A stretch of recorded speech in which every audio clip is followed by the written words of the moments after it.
Tom here, Gilbert Gun Exchange once again. Gentleman just brought in this rifle. Thought it was noteworthy.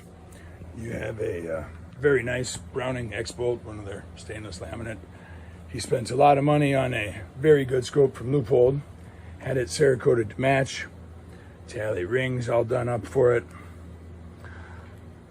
I looked at it, I could tell right away the rings weren't quite concentric. So I'm lapping the rings. You can see where I'm making contact here. And then this is the front ring. The bright spots being where it's making contact. This is the back ring. So, and I noticed very much so a directional thing. It was wearing way more on one side, which would push the scope off.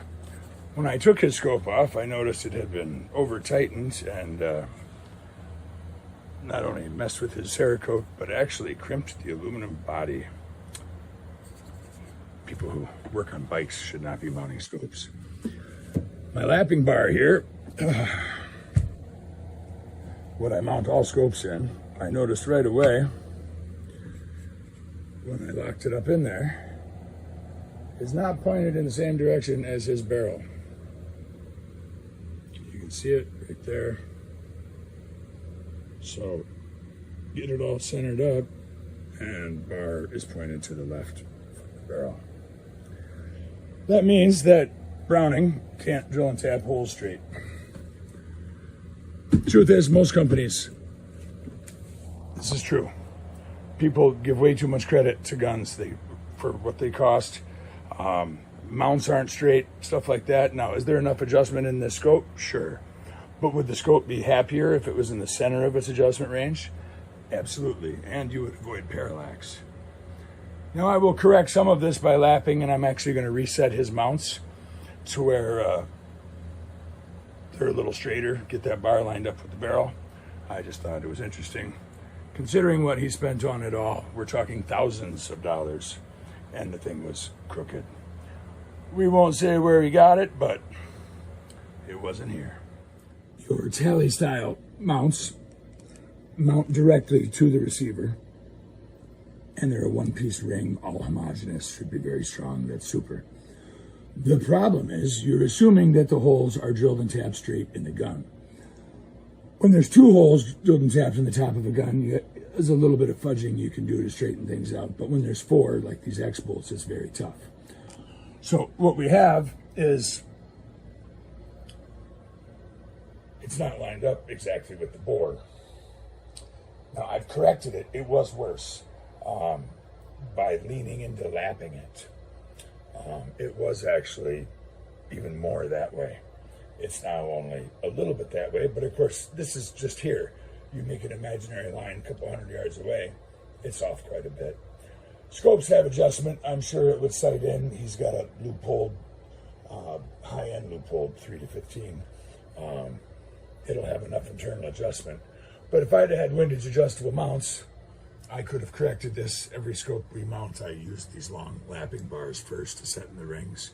That way I can see where they're actually pointed.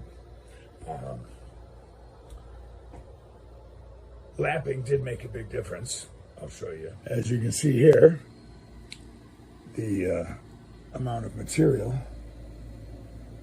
just to make contact. I swear most scopes are only making about 10% contact with the rings, especially when you're mounting them directly to the receiver like this. You have two separate rings that are not concentric with each other, therefore putting the torque on the scope. So by lapping it, and I was pulling it to one side as I lapped, trying to correct how far off, which is why you see how it's worn. That's from the lapping bar. Anyway, it's about as straight as it's going to be. It's way better than it was, but it still ain't quite right. Windage adjustable mounts, this would have been easy. Though I still would have lapped them, because even those, none of the receivers, there's not a gun in this room that everything is perfectly straight. Yeah, so Always lap your rings, especially if it's something that counts. Obviously, this is a long-range setup. Decent gun. Too bad they can't zone tap holes straight. Luckily, this very fine optic from Leupold, which unfortunately got a little dinged up by the amateurs that mounted it the first time, though it'll be fine. We'll sight in. Does look good though.